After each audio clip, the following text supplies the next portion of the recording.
Hello दोस्तों, आप सभी का आपके यूट्यूब चैनल एकेएस क्लासेस में बहुत बहुत स्वागत है। दोस्तों, यूपी पुलिस के अंतर्गत रेडियो संपर्क कर्मशाला कर्मचारी के डीवी और पीएसटी के एडमिट कार्ड के संबंध में सूचना जारी की गई है। तो इस वीडियो में आपको इससे संबंधित पूरी जानकारी देखने को मिलेगी।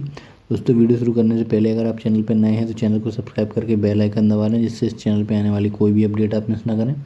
साथ ही हमारे टेलीग्राम चैनल से भी जुड़ जाइए। यदि आपको नोटिफिकेशन नहीं आता है तो वीडियो की लिंक आपको टेलीग्राम पर मिल जाएगी। टेलीग्राम की लिंक और हमारे अन्य वीडियो की लिंक आपको डिस्क्रिप्शन बॉक्स में मिल जाएगी। चलिए वीडियो शुरू करते हैं। तो दोस्तों, यहाँ पे उत्तर प्रदेश पुलिस रेडियो संवर्ग में कर्मशाला कर्मचारी के पदों पर सीधी भर्ती 2022 के डॉक्यूमेंट वेरिफिकेशन और शारीरिक मानक परीक्षण यानी डीवीपीएसटी की प्रक्रिया और डीवीपीएसटी के एडमिट कार्ड डाउनलोड करने के संबंध में हमें सूचना जारी की गई है। उत्तर प्रदेश पुलिस भर्ती प्रोन्नति बोर्ड लखनऊ द्वारा उत्तर प्रदेश पुलिस रेडियो संवर्ग में कर्मशाला कर्मचारी के पदों पर सीधी भर्ती 2022 के अंतर्गत जो अभ्यर्थियों के डॉक्यूमेंट वेरिफिकेशन और शारीरिक मानक परीक्षण डीवीपीएसटी की कार्रवाई वो 8 जनपदों में आगरा, मेरठ, बरेली, कानपुर नगर, लखनऊ, प्रयागराज, वाराणसी और गोरखपुर में 8/2/2025 से प्रारंभ की जा रही है। अभ्यर्थियों के डॉक्यूमेंट वेरिफिकेशन और शारीरिक मानक परीक्षण का जो प्रवेश पत्र है उसकी लिंक वो जारी कर दी गई है, जिसको आप 1/2/2025 से डाउनलोड कर सकते हैं। तो दोस्तों, इसकी लिंक आपको हमारे डिस्क्रिप्शन बॉक्स में मिल जाएगी, जहाँ पे जाके आप अपने एडमिट कार्ड डाउनलोड कर सकते हैं। आपको अपने साथ एडमिट कार्ड डाउनलोड करके अपने परीक्षा केंद्र पर निर्धारित तिथि और समय पर अपने ओरिजिनल सारे डॉक्यूमेंट और उन सारे डॉक्यूमेंट की कम से कम, इसमें 1 प्रति लिखा है, आप कम से कम 3 प्रति ले जाएँ, जो आपके सेल्फ अटेस्ट यानी आपके साइन होने चाहिए उन पर। तो आपको अपने डॉक्यूमेंट जो है सारे ओरिजिनल ले जाने हैं, उनकी कम से कम 3 फोटो कापी, 3 प्रति, और साथ में आपको एडमिट कार्ड ले जाना है। एडमिट कार्ड डाउनलोड करने में यदि आपको कोई प्रॉब्लम आती है तो आप इस नंबर पर संपर्क कर सकते हैं। तो चलिए आगे देखते हैं। यहाँ पे जो उत्तर प्रदेश पुलिस संवर्ग रेडियो संवर्ग कर्मशाला कर्मचारी के भर्ती 2022 है, वो विज्ञप्ति 6/1/2022 को जारी की गई थी और इसके डॉक्यूमेंट वेरिफिकेशन और शारीरिक मानक परीक्षण के लिए यहाँ पे जो है सूचना दी गई है। यहाँ पे एक परीक्षण समिति जो बनेगी और इसके अंतर्गत जो है जनपद के जिला मजिस्ट्रेट द्वारा नामित डिप्टी कलेक्टर इसके अध्यक्ष होंगे। जनपद कमिश्नरेट के पुलिस आयुक्त और वरिष्ठ पुलिस अधीक्षक अथवा पुलिस अधीक्षक द्वारा नामित कोई पुलिस उपाधीक्षक इसके सदस्य होंगे। जनपद के जिला विद्यालय निरीक्षक अथवा बेसिक शिक्षा अधिकारी अथवा जिला मजिस्ट्रेट द्वारा नामित शिक्षा विभाग का कोई अन्य राजपात्रित अधिकारी इसके सदस्य होंगे और जनपद के मुख्य चिकित्सा अधिकारी या जिला मजिस्ट्रेट द्वारा नाम निर्दिष्ट एक चिकित्सा अधिकारी इसके सदस्य होंगे। साथ में यहाँ पे जहाँ पे विद्यमान शासनादेशों के अनुसार अनुसूचित जाति, अनुसूचित जनजाति, अन्य पिछड़ा वर्ग, अल्पसंख्यक और अन्य किसी श्रेणी का प्रतिनिधित्व अगर उपरोक्त दल में आवश्यक होगा, वहां पर उनके प्रतिनिधित्व सुनिश्चित करने के लिए संबंधित जिले के पुलिस आयुक्त और वरिष्ठ पुलिस अधीक्षक अथवा पुलिस अधीक्षक द्वारा नाम निर्दिष्ट अतिरिक्त अधिकारी को सदस्य के रूप में यहाँ पर रखा जाएगा। तो यहाँ पे नामित किए जाने वाले ऐसे अधिकारी पुलिस विभाग में निरीक्षक स्तर से कम के नहीं होंगे। मूल अभिलेखों का मिलान जो आपने आवेदन पत्र में अपनी जानकारी दी थी उससे किया जाएगा। अगर अभिलेखों का मिलान के दौरान बोर्ड के किसी भी प्रकरण को किसी भी दल द्वारा कोई संशय आता है या फिर उसके सीधे संज्ञान में आता है तो अपने स्तर से निर्णय लेकर निर्देश जारी कर सकता है और इस प्रकार बोर्ड द्वारा जो निर्देश होगा वो अंतिम माना जाएगा। आपके अभिलेखों की समीक्षा और इसके बाद जो चयन है वो किसी भी समय किसी भी अभिलेख को छल साधित, गलत या कूटचरित पाया जाता है तो आपका जो अभ्यर्थन है उसको निरस्त कर दिया जाएगा और आपके खिलाफ कठोर कार्रवाई यहाँ पे विधि सम्मत की जाएगी। चलिए आगे देखते हैं। यहाँ पे शारीरिक मानक परीक्षण के लिए जो अभ्यर्थी हैं उनका शारीरिक मानक परीक्षण उसी समय संपादित करा जाएगा, लेकिन आपके डॉक्यूमेंट वेरिफिकेशन में आप सफल होते हैं तभी आपको शारीरिक मानक परीक्षण आपका कराया जाएगा।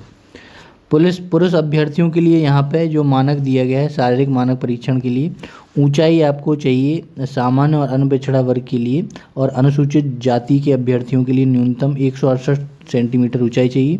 अनुसूचित जनजाति के पुरुषों के लिए न्यूनतम 160 सेंटीमीटर। सीना जो है पुरुषों के लिए सामान्य और अन्य पिछड़ा वर्ग अनुसूचित जाति के लिए जो है वो न्यूनतम 79 सेंटीमीटर बिना फुलाए और 84 सेंटीमीटर फुलाने पर, अनुसूचित जनजाति के लिए 77 सेंटीमीटर बिना फुलाए और फुलाने पर 82 सेंटीमीटर, मतलब न्यूनतम 5 सेंटीमीटर सीने का फुलाव अनिवार्य है। महिला अभ्यर्थियों के लिए जो है ऊंचाई आपको सामान्य और अन्य पिछड़ा वर्ग और अनुसूचित जाति की महिलाओं के लिए न्यूनतम 152 सेंटीमीटर ऊंचाई होनी चाहिए। अनुसूचित जनजाति की महिलाओं के लिए न्यूनतम 147 सेंटीमीटर ऊंचाई आवश्यक है। न्यूनतम वजन आपका 40 किलोग्राम होना चाहिए, यानी 40 किलो से कम वजन महिलाओं के लिए नहीं होना चाहिए। साथ ही में यहाँ पे यदि कोई अभ्यर्थी शारीरिक मानक परीक्षण में संतुष्ट नहीं है तो ठीक परीक्षण के बाद वो अपनी अपील या आपत्ति दाखिल कर सकता है या कर सकती है। ऐसे समस्त अपीलों या आपत्तियों के समाशोधन के लिए यहाँ पर प्रत्येक स्थान पर एक अपर पुलिस अधीक्षक को नाम निर्दिष्ट किया जाएगा और ऐसे अभ्यर्थियों का शारीरिक मानक परीक्षण समिति द्वारा नाम निर्दिष्ट अपर पुलिस अधीक्षक की उपस्थिति में कराया जाएगा। ऐसे समस्त अभ्यर्थी जो पुनः शारीरिक मानक परीक्षण में असफल होते हैं उनको अनुपयुक्त घोषित किया जाएगा और इस संबंध में आगे कोई कार्रवाई स्वीकार नहीं होगी। साथ में यहाँ पे यह भी अपेक्षा की जाती है कि अभ्यर्थी अपने दिए गए दिनांक, समय और स्थान पर अपने डॉक्यूमेंट वेरिफिकेशन और शारीरिक मानक परीक्षण के लिए उपस्थित हों। जो ऐसे किसी कारण से जो नियंत्रण से बाहर हैं उनको लिखित रूप में यदि दिया जाएगा तो किसी विशिष्ट समय पर परीक्षण उनका अभ्यर्थियों के समूह का दिनांक और समय बोर्ड द्वारा परिवर्तन किया जा सकता है।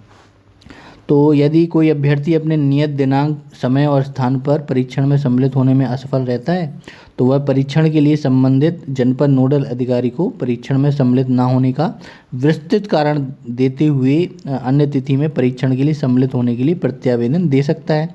नोडल अधिकारी द्वारा प्रत्यावेदन पर विचार किया जाएगा और आपके डॉक्यूमेंट वेरिफिकेशन और शारीरिक मानक परीक्षण के लिए उनको अलग से किसी तिथि पर परीक्षण में सम्मिलित होने का निर्णय लिया जा सकता है।